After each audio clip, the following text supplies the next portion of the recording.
je pense que je suis né avec des idées dans la tête déjà à ma naissance. Je pense qu'à mes 1 an, je devais déjà parler à ma mère et lui dire que j'avais envie de faire des tas de choses.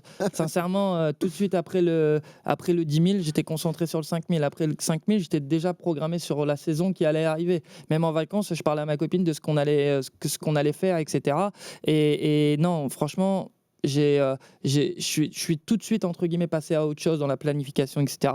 J'en profite tous les jours de mon titre de champion du monde. Je suis très, très heureux. Je suis vraiment le plus heureux.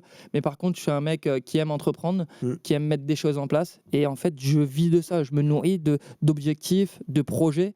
Et j'ai des projets, mais si tu creuses là aujourd'hui dans ma tête avec une petite pelle, tu vas dire, mais c'est pas possible. C'est pas possible. Et pourtant, je dors très bien. Hein. Il n'y a qu'une marche au-dessus du titre de champion du monde. Hein. Ouais, c'est champion olympique. C'est ça. Champion olympique. Bah oui. Et aujourd'hui, là maintenant, je sais que tout est possible. Je le savais déjà, je le répète, mais là aujourd'hui, c'est entre guillemets probable qu'à Los Angeles, si j'arrive avec le même niveau de forme, il y ait au moins une médaille. C'est plus un rêve, c'est un objectif. Exactement, c'est ça la différence. C'est Ah que ouais. c'est plus un rêve et ça devient un objectif. Par contre, faut pas se brûler les ailes parce que Non, un c'est sûr. rêve, ça te donne envie d'aller plus haut. Un Ouais. objectif, ça peut te faire bégayer, entre guillemets. Ouais. Après, moi, j'ai de la chance d'avoir un caractère assez fort. Je sais d'où je viens. J'ai vécu des choses pires que d'être sur une ligne de départ au championnat du monde dans ma vie.